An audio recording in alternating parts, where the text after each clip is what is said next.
Ang bida ay may kakayahang hulaan ang mangyayari sa kanyang mga panaginip araw-araw. Noong huling beses, siya ay humalik sa dalaga, ngunit matalino itong pinigilan sa pamamagitan ng kanyang mga kamay. Sa panaginip na ito, dumating sila sa dambana sa Nanshan.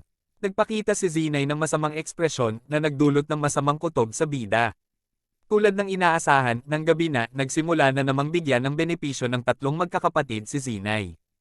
Pagkagising mula sa panaginip, mabilis na bumangon ang bida at naghanda ng pagkain. Habang kumakain, napagdesisyonan ng tatlong magkakapatid na pumunta sa Moon Goddess Shrine sa Nanshan dahil naroon ang kanilang master na nagturo sa kanila kung paano maging isang shrine maiden. Dahil sa pista, mas maraming tao ang dumating upang sumamba, kaya nagkulang ang mga tauhan sa dambana. Matapos ang pista, kailangan ng magbalik-aral ng tatlong magkakapatid, kaya nais nilang hilingin sa master na tulungan sila sa pamamahala ng dambana. Nang ito ay sinabi ng bida, nabasag ang kanyang puso. Hindi ba't ito rin ang panaginip niya? Gusto rin ng tatlong magkakapatid na sumama ang bida sa kanila. Nais ng bida na pigilan ang pagkakatotoo ng kanyang panaginip, kaya naisip niyang manatili na lang sa bahay upang mag-aral. Ngunit sa sumunod na sandali, lumapit ang isang matandang lalaki at humiling na dalhin niya ang mga mahahalagang bagay na nakalimutan ng tatlong magkakapatid sa Moon Goddess Shrine. Wala siyang nagawa kundi habulin sila ng walang patid. Inatasan ng master ng tatlong magkakapatid ang isang priestess na ihanda ang 4 na tasa ng tsaa. Nagtaka ang tatlong magkakapatid kung bakit dumating ang bida. Tinabi ng bida na hindi pa oras para magpaliwanag at dapat munang tingnan ang kahon na puno ng mga selyo sa kanyang bag. Sa sandaling iyon, nagsalita ang Moon Goddess at sinabing huwag mag-alala, siya ang bahala rito.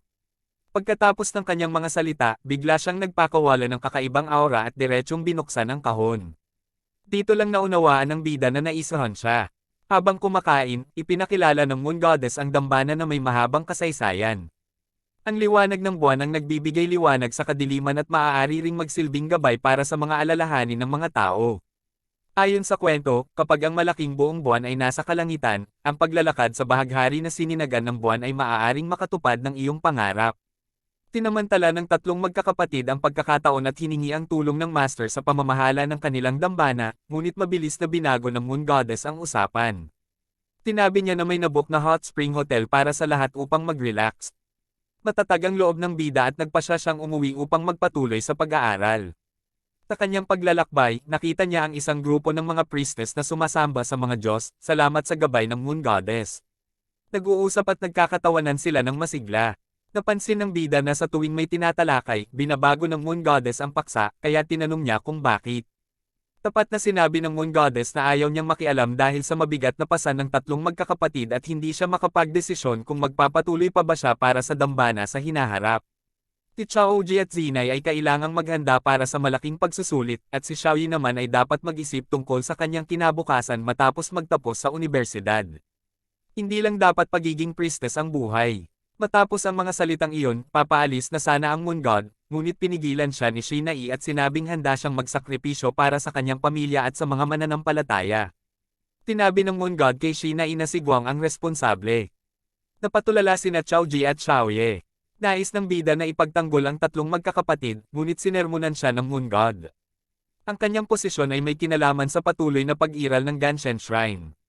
Kung tatanggihan niyang maging manugang, mahihirapan ang dambana na magpatuloy. Kaya't harapin mo ang iyong hinaharap ngayon. Bukas kita muling tatanungin kung ano ang desisyon mo. Hindi na tumuloy ang lahat sa hotel.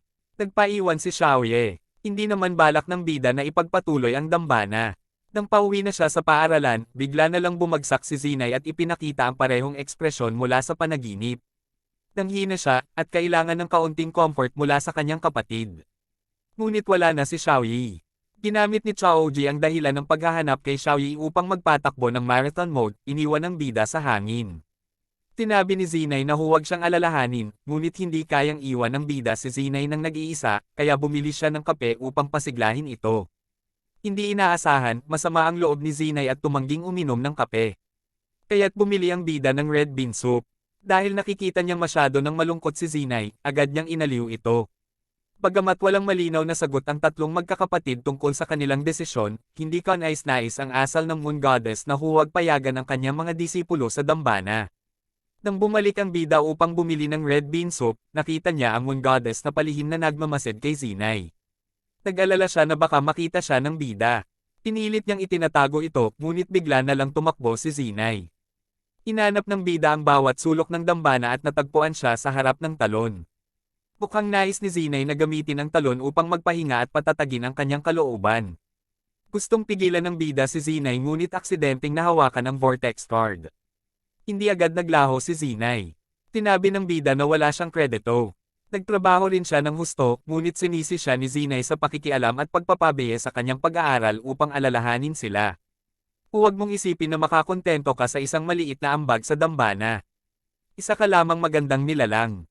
Lubos na nasaktan ang bida matapos marinig ito at sinabing gusto niya lamang tumulong sa iba. Biglang napatawa si Zinai at naglaho ang kanyang lungkot. Nawala ang bigat sa kanyang dibdib at nagpa siya na sundin ang kanyang nais gawin sa hinaharap.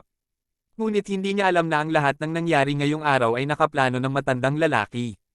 Hiningi niya sa Moon God na tumulong upang tukuyin kung sino ang mas karapat-dapat at malakas sa pagitan ng bida at tatlong magkakapatid upang pamunuan ang hinaharap ng Ganshen Shrine.